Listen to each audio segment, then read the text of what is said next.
मनसेचे नेते वसंत मोरे यांनी त्यांची वेळोवेळी नाराजी फेसबुकच्या माध्यमातून व्यक्त केल्याचं आपण पाहिलं। पण आजचा दिवस तो ठरला। 18 वर्ष मनसेत ज्यांनी काम केलं, अधिक काळ त्याहीपेक्षा, पण आज वसंत मोरेंनी मनसेला अखेरचा जय महाराष्ट्र केला।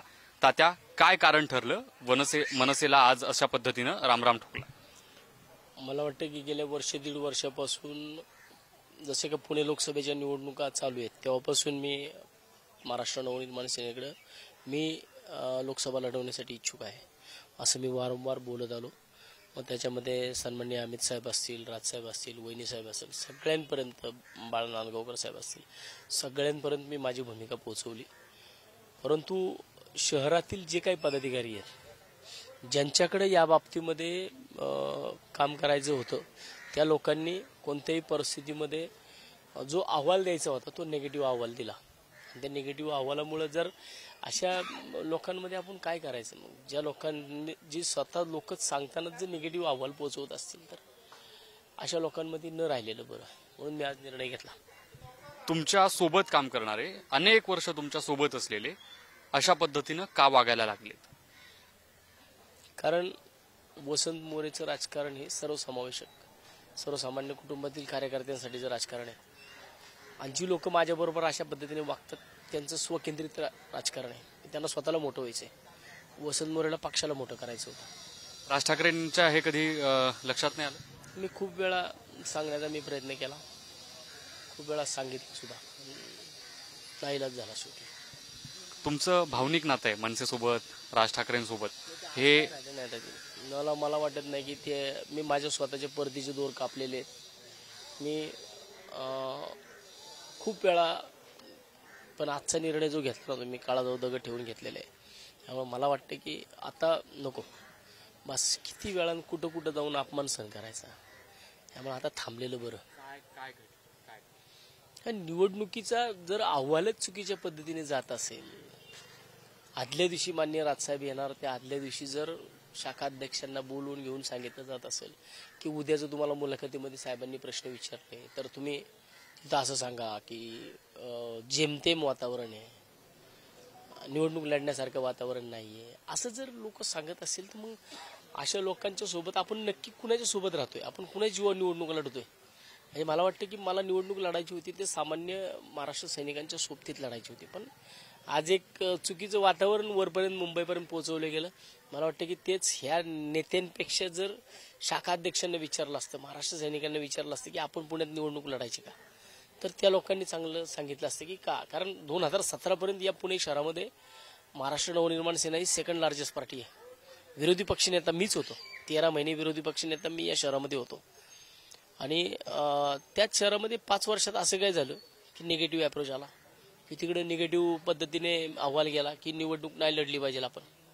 मला वाटतं की स्वतः स्वहितासाठी हे सगळे निर्णय घेण्यात आले आणि मला वाटतं की जे स्वहितासाठी निर्णय घेतले ते 100% चुकीचे आहेत आणि भविष्यात सुद्धा ते चुकीचे निर्णय कळतील की कुणामुळे काय झालं ते। भाषणात तुम्ही म्हणालात की संन्यास घेईन पण पुन्हा मनसेत नाही जाणार का?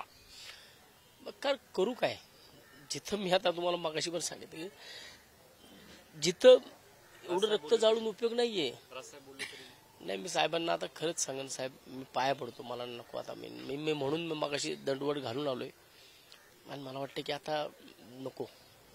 तुम्ही पत्रकार परिषदेचा शेवट करताना असं म्हटलं की लोकसभा लढवणार, तुम्ही पुढचं सगळं गणित राजकीय ठरवूनच हा निर्णय घेतलाय, अर्थात महत्वाकांक्षा असायला हवी कुठल्याही राजकीय नेत्याची। तुम्ही लोकसभा लढवणार या निर्णयावर ठाम आहात का? नक्की, मी अजूनपर्यंत लोकसभा लढवण्यासाठी इच्छुक आहे, लोकसभा लढवणारच आहे मी। पण आता तो काय करायचा, कसा निर्णय घ्यायचा, तुम्ही पुणेकर मला दिशा देतील, ज्यांच्या जीवावरती मी हे सगळं स्वप्न पाहिले ते ठरवतील। माहिती अशी आहे की मवियाकडून तुम्हाला ताकद दिली जाऊ शकते आणि पुणे लोकसभेत तुम्ही मवियाचे उमेदवार असू शकता। तुमच्यापर्यंत आतापर्यंत या सगळ्या संबंधानं तुम्हाला भाजपकडून ऑफर नाही असं तुम्ही म्हणता, मग ऑफर कोणत्या पक्षाकडून आहात? जर मवियाचे आता ह्या लोकसभेदरम्यान कुठल्याही पक्षाच्या कुठल्याही ऑफर्स माझ्याकडे नाहीये, परंतु त्याच्या अगोदरच्या होत्या ते मी उघडपणे सांगितल्या होत्या, पण आता तशी काही चर्चा, मी आता फक्त वैतगून मी आजचा निर्णय घेतलाय, मला कुठल्याही पक्षाने मला ऑफर दिलेली नाही। तुमची एकूण वर्क स्टाईल बघितली, तुम्ही भाजपमध्ये जाणार जर ऑफर दिली? भाजप मोठा पक्ष आहे राव, मला कसं तिथं मला नाही वाटत की मला त्या ठिकाणी कुठला अप्रोच असेल आणि तसं काय माझ्याकडे आहे पण नाही। मी आता पर्याय उरला तो महाविकास आघाडीचा किंवा शरद पवार असतील किंवा ठाकरे असतील किंवा काँग्रेस असतील. भविष्य तिन्हीपैकी कोणत्या पक्ष? येणाऱ्या 4-5 दिवसामध्ये जी भूमिका घ्यायची, जशी की आजची भूमिका घेत असताना मी माझ्यासोबत जे माझे कार्यकर्ते आहेत की ज्यांच्या जीवावरती मी या सगळ्या गोष्टी करतो, त्यांच्यासोबत मी 1 तास बसलो, सगळं विचारमंथन आमचं झालं आणि त्याच्यानंतरनं मी या निर्णयापर्यंत पोहोचलो. तसाच मी भविष्यामध्ये सुद्धा आता जे काही निर्णय घेणार येणाऱ्या 2-3 दिवसामध्ये मी त्यासोबत चर्चा करून, लोकांसोबत चर्चा करून मी पुढचा निर्णय घेईन. जर मवियाने तशी संधी दिली तर वसंत मोरेंची काय भूमिका असेल? पाहू, अजून तर तसं काही नाहीये, कोणाचा अप्रोच झालेला नाही माझ्यासोबत. झाला काय तर त्याच्यानंतर पाहू, त्या नंतरच्या गोष्टी आहेत.